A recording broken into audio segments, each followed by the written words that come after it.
Oke, sebagai contohnya kita akan belajar tentang hibridisasi CH4 ya. Nah, sebenarnya hibridisasi ini merupakan bagian dari teori ikatan valensi, di mana ini menjelaskan mengenai pembentukan atau proses terbentuknya senyawa kovalen ya. Dan di teori ikatan valensi ini cirinya yang dianggap berikatan adalah elektron valensinya, sehingga kuncinya pada hibridisasi ini kita harus tahu elektron valensi dari masing-masing unsur yang berikatan, terutama adalah elektron valensi atom pusat. Oke, dan yang mengalami hibridisasi di sini nanti akan dijelaskan dari atom pusatnya ya. Di sini diketahui CH4 sehingga atom pusatnya adalah C. Ya, ini sebagai atom pusat.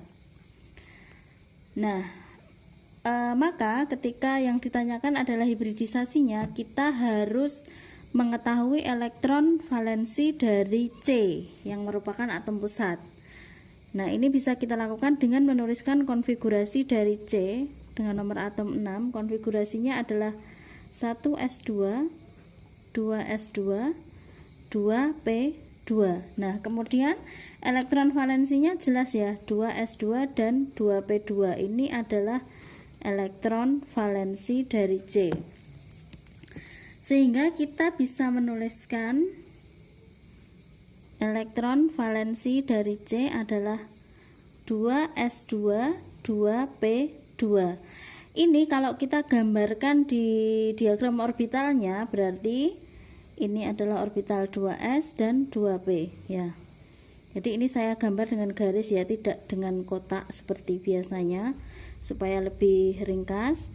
2s isinya 2 elektron, kemudian yang 2p isinya juga 2 elektron seperti ini. Nah, ini keadaan yang seperti ini bisa kita katakan sebagai keadaan dasar atau istilahnya adalah ground state ya. Jadi ini merupakan elektron valensi C dalam keadaan dasar atau ground state. Nah, kemudian yang harus kalian ketahui adalah bahwa elektron itu bisa berikatan dengan elektron dari unsur yang lain jika dia masih sendiri atau jika dia berada dalam keadaan yang belum berpasangan.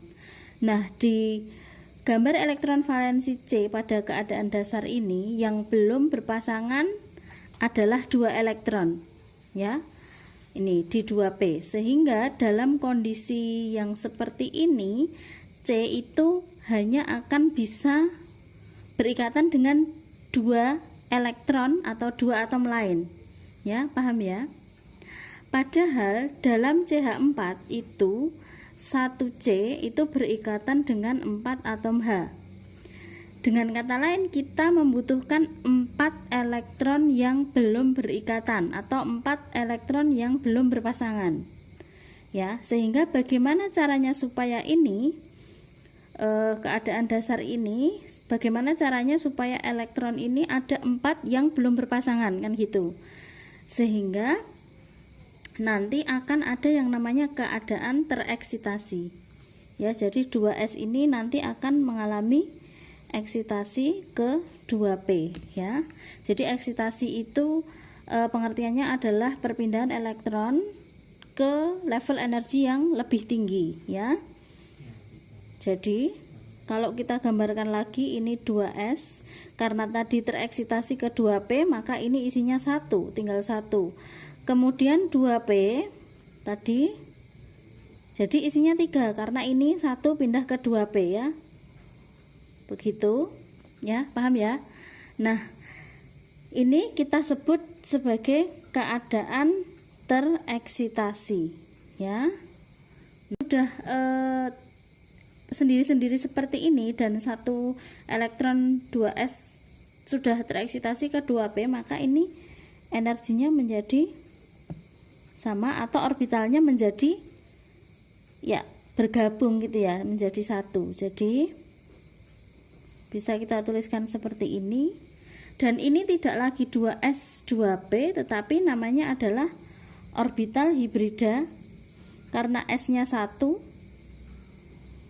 S-nya saya tulis 1, P-nya 3, sehingga 1 itu biasanya tidak ditulis, sehingga namanya adalah orbital hibrida sp3. Jadi ini namanya orbital hibrida sp3. Nah, ini tadi prosesnya disebut hibridisasi gitu ya. Nah, kalau sudah seperti ini, maka 4 elektron tidak berpasangan dari C ini tadi kemudian bisa mengikat 4 atom H. Jadi H ada 4 tadi ya, dengan masing-masing punya 1 elektron, sehingga ya sudah nempel di sini ya. 1 2 3 4 ya, sehingga hibridisasinya bisa kita tuliskan seperti ini. Kemudian orbital hibridanya adalah sp3. Nah, sp3 ini itu punya tadi 4 pasang elektron ya. sp3 itu punya 4 pasang elektron. Nah, kebetulan di CH4 ini 4 pasang elektronnya itu sebagai PEI semua, 4 pasang elektron ikatan, sehingga keempat sudutnya adalah sama. Dan kalau keempat sudutnya sama, maka ini bentuk molekulnya adalah tetrahedral ya. Jadi ini bentuk molekulnya tetrahedral. Kalau kita gambarkan itu bisa seperti ini ya, dengan keempat sudut ini adalah sama sekitar 109,5 derajat. Ya, jadi seperti itu penjelasan mengenai hibridisasi, semoga bisa dipahami. Terima kasih. Wassalamualaikum warahmatullahi wabarakatuh.